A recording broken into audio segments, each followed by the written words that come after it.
Parlamento avanzó en el tema del alquiler vacacional. Los grupos parlamentarios han acordado presentar un documento de consenso que inste al Gobierno de Canarias a regular mediante decreto la actividad del alquiler vacacional en el archipiélago.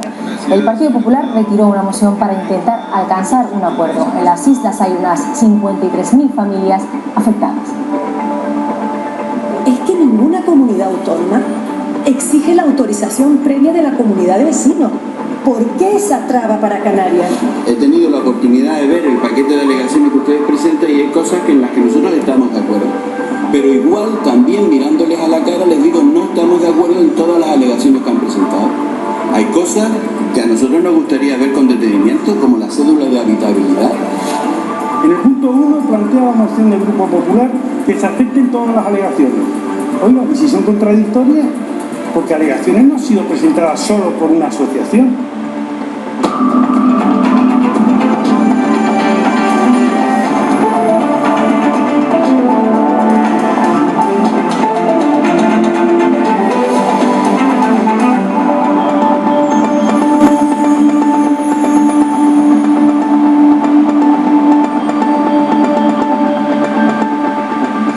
Hoy nos acompaña en la mesa del debate Ricardo Fernández de la Puente, viceconsejero de Turismo del Gobierno de Canarias. Muy buenas noches, gracias por acudir a nuestra cita. En el Parlamento del alquiler vacacional para intentar regular este sector. Su presidenta ha desmentido que se quiera incluir viviendas ilegales. Escuchamos.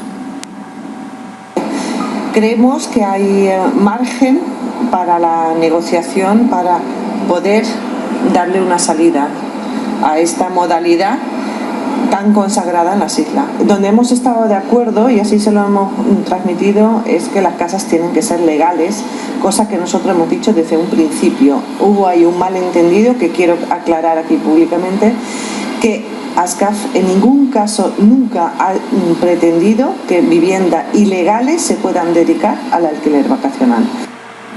Hay unas 35.000 familias que se dedican a este sector, al alquiler vacacional. Creo que los empresarios, fundamentalmente también de Tenerife, pues no se muestran nada favorables a que esto salga adelante. ¿Cuál es la postura del Gobierno? Vamos a sacar un decreto que regule el alquiler vacacional en esta legislatura. De hecho, digamos, el texto, una vez que ha pasado el periodo de alegaciones, pues está ultimándose. Esperamos tenerlo probablemente en la próxima semana. Se han recogido sugerencias y peticiones no solamente de esta asociación, sino también de cabildos, de organizaciones empresariales, de cámaras de comercio, y bueno, al final tendremos un texto que va a intentar dar sobre todo seguridad, por un lado y en primer lugar, al turista que quiera este tipo de alojamiento para pasar sus vacaciones, y en segundo lugar, bueno, pues legalizar una situación que a día de hoy la llamaremos ilegal o alegal, pero no tiene cobertura porque la norma ha cambiado. ¿Crea competencia o amplía el abanico? Bueno, si hay clientes que quieren venir en este tipo de productos, bienvenido sea. Yo creo que al final el cliente es el que decide. Es muy difícil ponerle puertas al campo. ¿Quién puede evitar que yo por internet anuncie en mi casa y que alguien a través de una red social o de cualquier herramienta a su alcance se ponga de acuerdo conmigo y yo le preste mi casa, se la alquile o se la regale? Y si el gobierno interviene y me dice que por qué, yo que es gratis, que yo lo hago porque me da la gana, porque es gratis. Quiero decir, es un tema muy delicado que en Europa no se ha arreglado porque es dificilísimo de arreglar. Es una voluntad personal de uno con otro, con un tercero.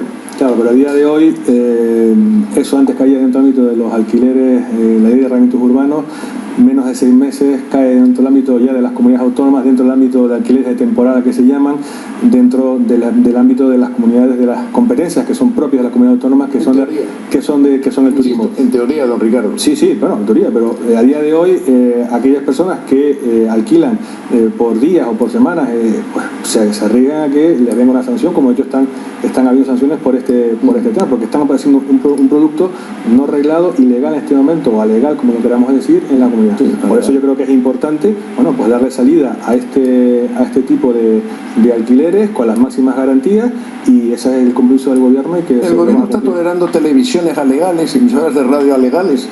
¿Cómo va a permitir que no haya alegalidades en otros segmentos si no predica con el ejemplo? Eso se va más allá de mi ámbito de la comisión. Ya lo sé, pero